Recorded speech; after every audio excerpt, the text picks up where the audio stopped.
Hey you guys, it's Brit tonight. We're here to talk about the Tradwife opinion video that I made a little while ago. My opinions and kind of my stance and my concerns have been validated through other creators, and I really want to share this with y'all because these are people that have actually lived the things and they experienced the emotions that I shared my opinion about. So either way, we're going to hear from a couple of different creators and talk about the dangers that can come along with being a trad wife. So either way, as a disclaimer, I am here to have a conversation about it. I am not here to belittle or bully anybody, but I do think that this is an important conversation, especially with the trad wife kind of aesthetic going viral on apps like TikTok, Instagram, YouTube. I just think it's important, and I'm here to have the conversation for anyone who wants to join in. Of course, y'all are always welcome, but we're going to hear from these two individuals. So if you're interested, please keep watching.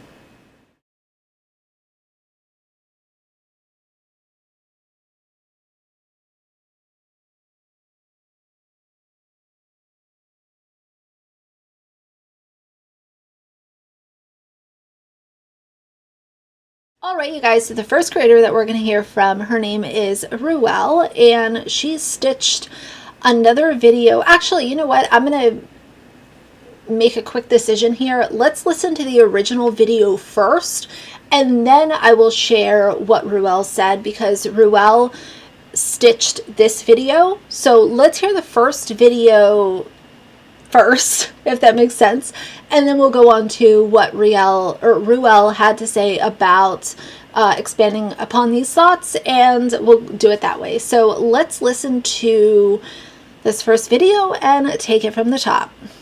Why is tradwife content suddenly blowing up? Because people my age that were traditional wives are getting divorced and realize that they threw 20 years of optional, available, could have been energy into the workforce, into their future. They threw that away doing laundry and watching their kids. Now, don't get me wrong. I wouldn't trade staying home with my children for anything. However, I would have insisted on some sort of investment into my future, either by way of a 401k, an IRA, a home in my name, or I would have had to have some sort of side gig where I could have put that on a resume if anything happened to my husband or our marriage. And so people my age, women that are in their 40s and 50s, that have raised their children, who have been traditional wives, are coming forward and talking about the realities of that. Because someone like my grandmother, who couldn't have left her husband no matter what, because she went from high school and her parents... Listen, and I am always here to platform those who have lived a certain experience and have gone through the exact issues. Like if I have something that I think is an issue and somebody who has actually lived those experiences can voice their point of view and what they went through, I will always echo those people. And I am here for people who went through the tradwife pipeline, so to speak, and have some regrets, or even if it's not all a regret, because I realize that, like, there are a lot of positives to come out of it, but I am always here to say you can do this while simultaneously looking out for your best interest.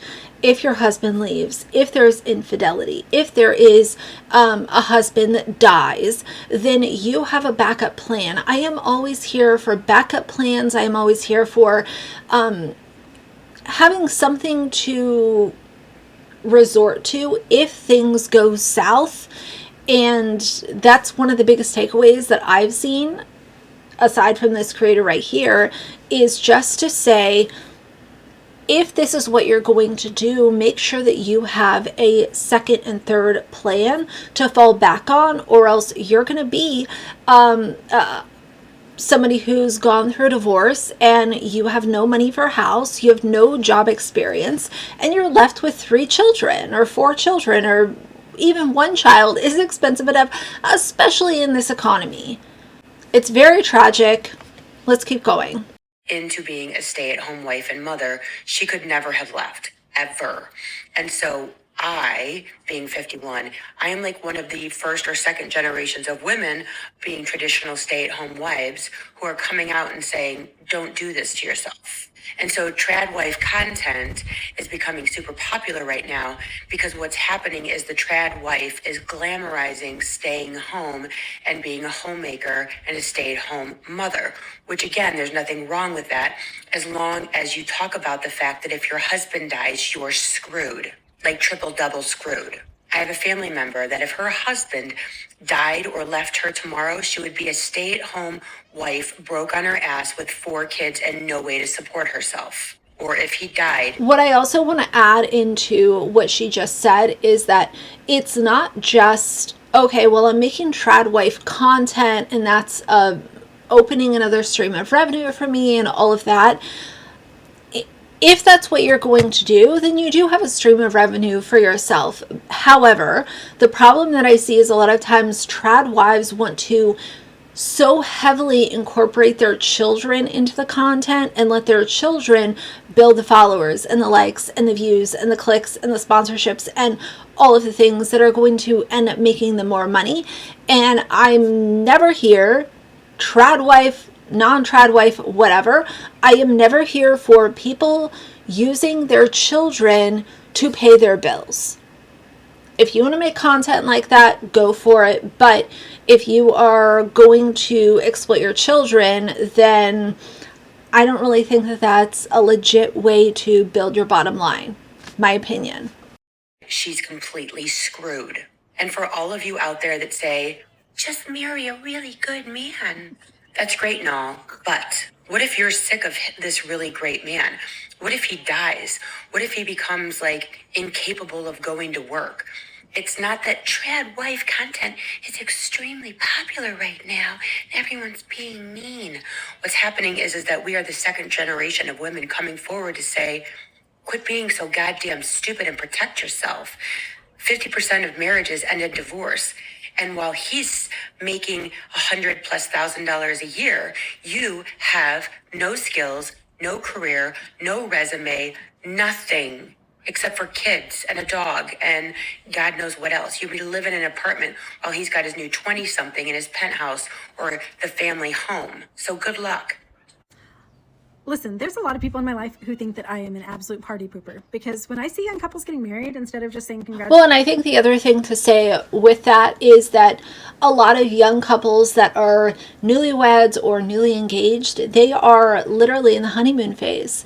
So the thought of either one of them being just done with this relationship at any point in time is completely foreign to them. And I don't know, is that the innocence of love and being newly in love and newly engaged? Like, possibly, but at the same time, you know, maybe people will call me a party pooper too, but I am an extreme realist.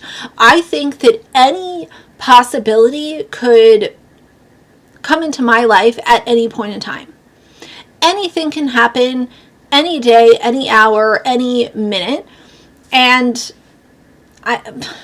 I don't know. It's tough because I understand what she's saying as far as like people call me a party pooper and whatever. But I call that just being very realistic with not everything ends in sunshine and rainbows. I have to sit down and talk about financial autonomy and making sure that the female is supported in the relationship as much as the male is, and how are you going to co-raise those children together, and what's the exit strategy? And that's not a particularly romantic thing to ask a young couple when they're about to tie the knot. But I really wish that somebody had had those conversations with me. When I was 20 years old, I got married to a smoking hot Mormon returned missionary, and he promised to love me forever, not just till death do us part, for time and all of eternity. And he was a liar. But I didn't know that when I was 20. So I dropped out of college and gave up my job and had the babies and stayed home for 24 years of my life. And if you're new to me and you don't know what happened, at age 44, about 6 years ago today, I caught him picking up a 19-year-old escort. How do I know she's 19? Because that's what he had typed into the Google search. 19-year-old escort Phoenix.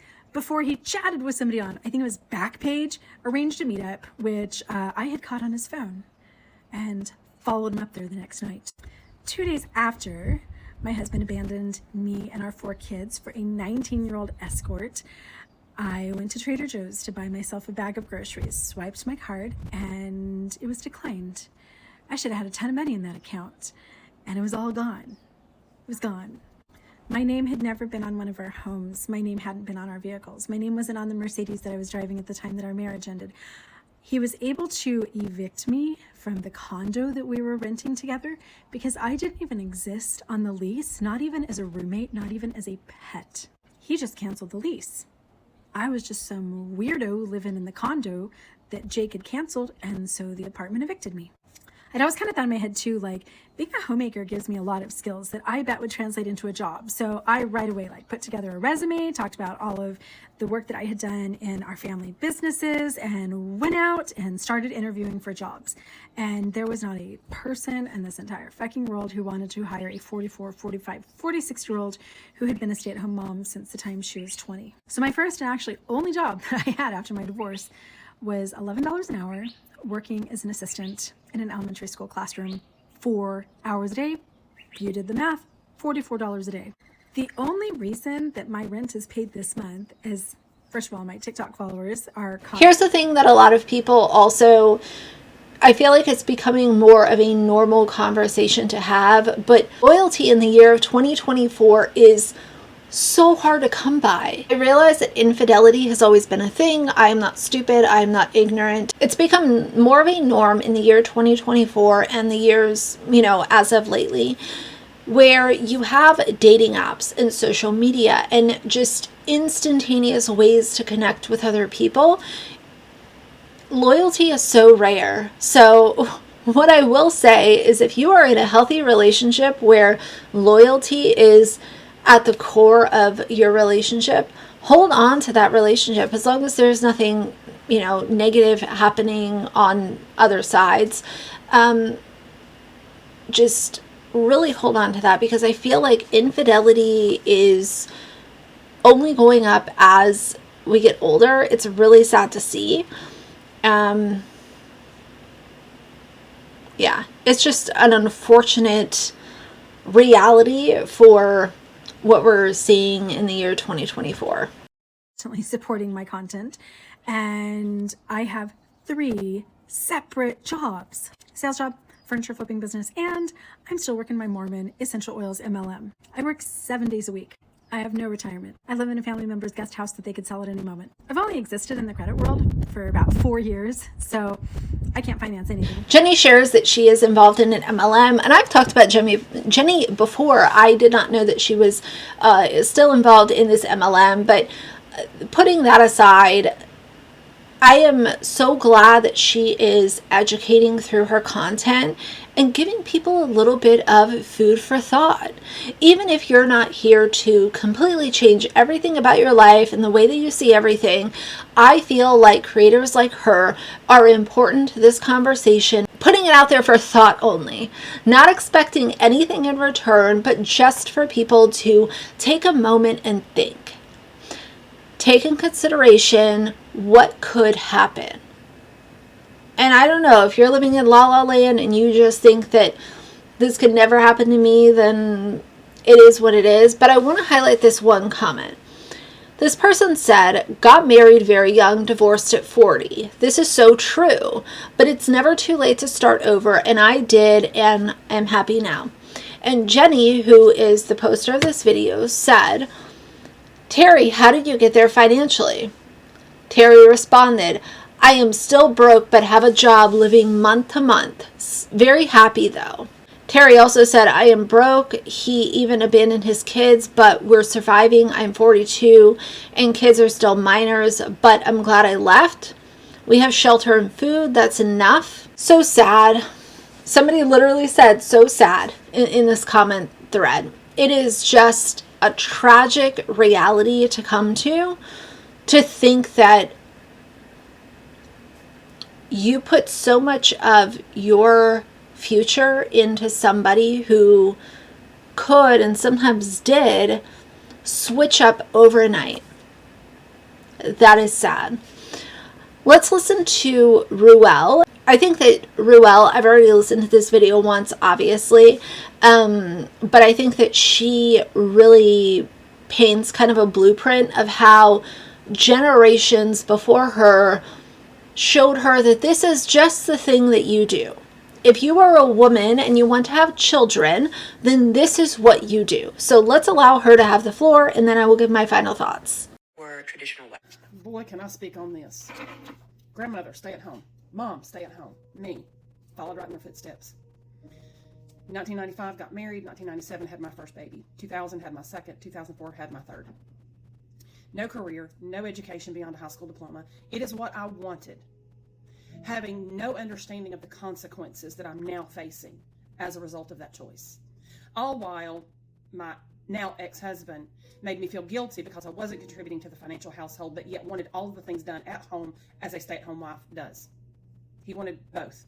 And I didn't work outside the home. Then later, as my kids got a little bit older and in school, and the youngest one was like Mother's Day out programs and stuff, I would do housekeeping and anything to bring a little extra money in to our household income. But yeah, no education beyond a high school diploma, no effort to make any kind of career moves moving forward. And then fast forward to 2016, we're divorced, and I'm starting at the bottom with no job experience, even though I had managed a household, albeit sometimes the financial part was very poorly. That's a whole nother topic. And raised 3 children.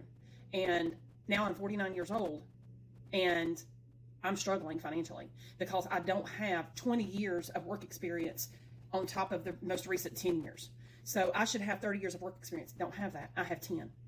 Now my job is being eliminated at my current employer.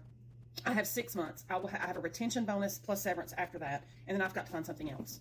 In spite of the fact that I have been trying to get out of this company for multiple years because I have been so very unhappy in this role. And even moving internally. Imagine if none of this content was being produced to educate the younger generation that is coming up right now and not giving them any, as I said earlier, food for thought. Just here is a situation that I lived through, I experienced, I was there, it was my life, and I'm sharing it with you right now, current day. Imagine if none of this was here. I want to take an intermission and share this person left a comment. I'm a newly stay-at-home mom, Tradwife. I've seen another video and yours on this topic and will now be doing school. Seeing these stories opened my mind to all possibilities and to be prepared. Thank you. And the creator, Ruel, said, and this is exactly why I posted the video, and yes, please share this with your friends. And a lot of people in this comment section are saying, I learned this the hard way. Went to radiology school at 36, and I can now depend on me. Best feeling ever. Went to nursing school and have worked all 25 years of marriage. Mom told me to never depend on a man for money. And I think that's one of the biggest things is, and Jenny says this a lot, a man is not a plan. And it can go either way. A woman is not a plan, a man is not a plan.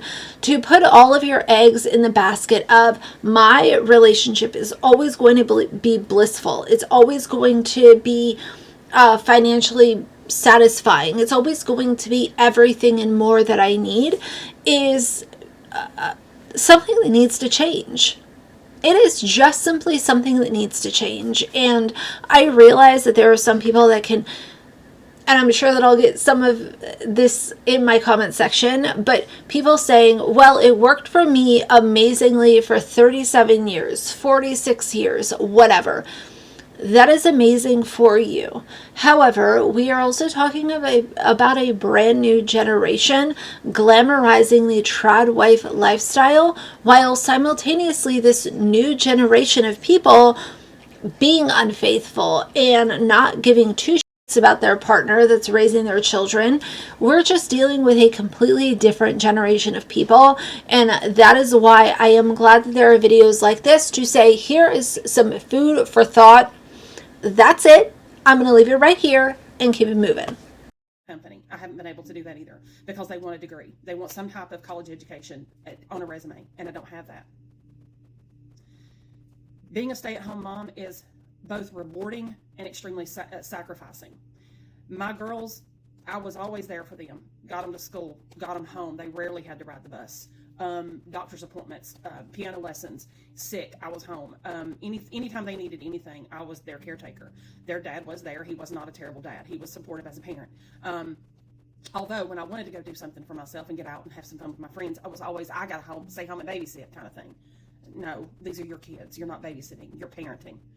At the time, I didn't have that verbiage. I didn't have that vocabulary because I didn't understand that what he was saying was not okay, because it's what I had known all my life. My mom stayed at home. She didn't work outside the home until she was older. Then my dad died at 54 years of age and left her a widow. For the next 20 years, that woman struggled.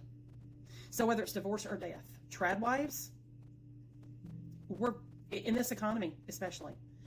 Our parents did not experience the same thing we're experiencing in the 80s. The job market, things were so much better in the 80s than it is right now. Yeah. I want to read a couple of the comments, and then I also want to share kind of my experience of Tradwives through my own family. But we'll get there in a second. Somebody said my mom was a tradwife and insisted that I had my own income because of what she went through. Somebody else said my grandmother constantly told me to always be financially independent growing up because of what she saw growing up. Somebody else said, wow, this is an eye-opener. I never knew the other side. I was working, raising my kids, putting myself through college while married.